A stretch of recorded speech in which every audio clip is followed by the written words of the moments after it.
You missed some important news from the LGBTQ plus community this week. To ensure you are current, we are recapping that important news. Here's what you may have missed. RuPaul's Drag Race comes out swinging on drag queen hysteria. The contestants of RuPaul's Drag Race Season 15 are confronting anti-drag hate in the show's latest episode.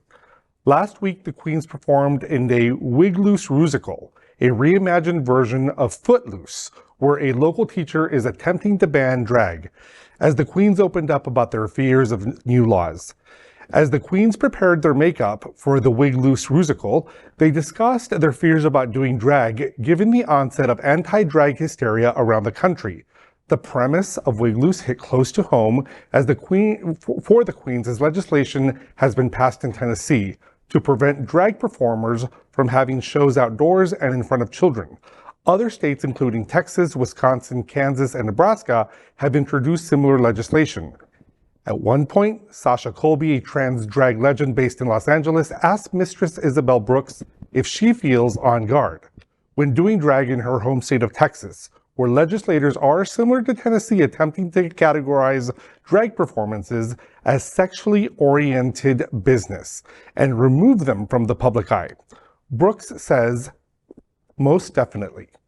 Late last month, conservative Twitter targeted a performance by Brooks. During the episode's confessional, Colby expressed her worry about the future of drag and gender expression and how proposed laws are preventing queer people from being themselves openly. I think that we would be remiss if we missed sort of commenting on two other points regarding these types of bills that are being passed. Number one, they are a total offense to American freedom and values in the First Amendment.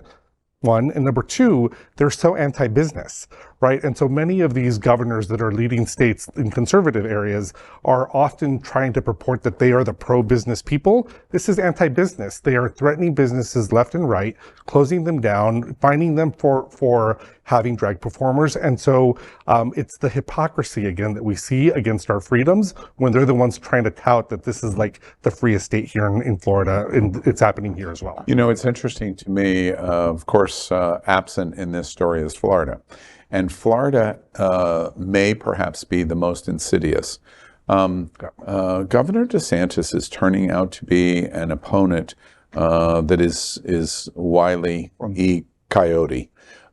In that Tennessee takes a sledgehammer and says, bam, and Texas is about to do the same thing, and other places in the country. His approach is much more insidious. He is focusing on the alcohol, the legal alcohol aspects of a drag performance with children. And the reason I think, in my opinion, he is doing that with the Department of Business and Professional Regulation is to test the waters, to see how far he can go before he picks up the mallet like they did in Tennessee and see what happens in Tennessee. Our LGBT community is much larger than Tennessee. Our drag performance community is a giant compared to Tennessee. So I think he's taking a very insidious route, but a much more dangerous one. And for him to, we got into the argument last week of whether he is trying to revoke the liquor license of the Hyatt Regency Miami. That's exactly what he is doing. It's become clear now that that's exactly what he is trying to do. Broward Center is at play. The R House is at play. Orlando Philharmonic is at play. Jinx Monsoon is coming or the tour. on the tour.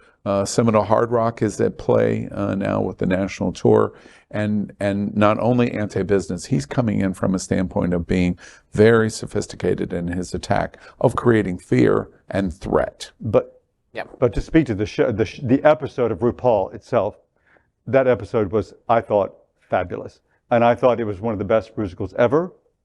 And I posted on my social media right during the episode that I was so grateful that Ru stepped up and really spoke out about what's happening to the drag community and the LGBTQ+ community. I even videotaped that section that was referenced in your story and sent it to my sister-in-law in North Carolina to say, this is what I'm talking about. This is what I'm talking about.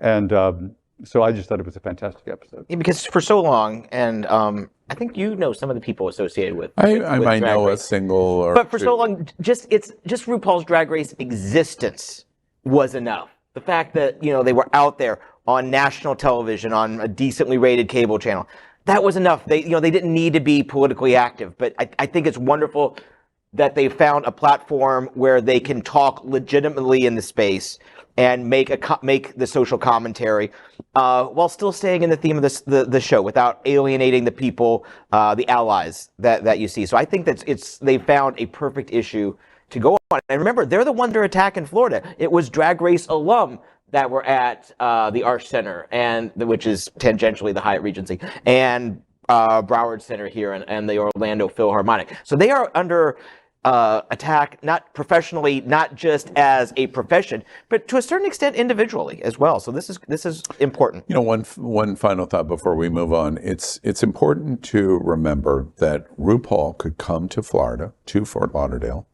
RuPaul could be in the Manor and sit in the Crystal Ballroom.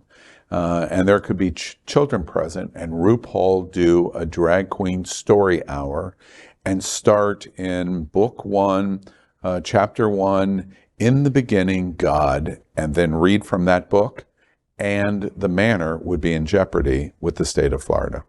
And when you talk about the violation of the First Amendment, there's no sexuality going on. Drag is not a sexual experience. It is.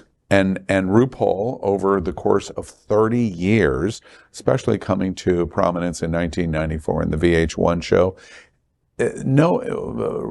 like gay, hate gay, whatever it's been, RuPaul has not been the focus of hate for nearly 30 years until this culture war match is lit. And that's what they're doing.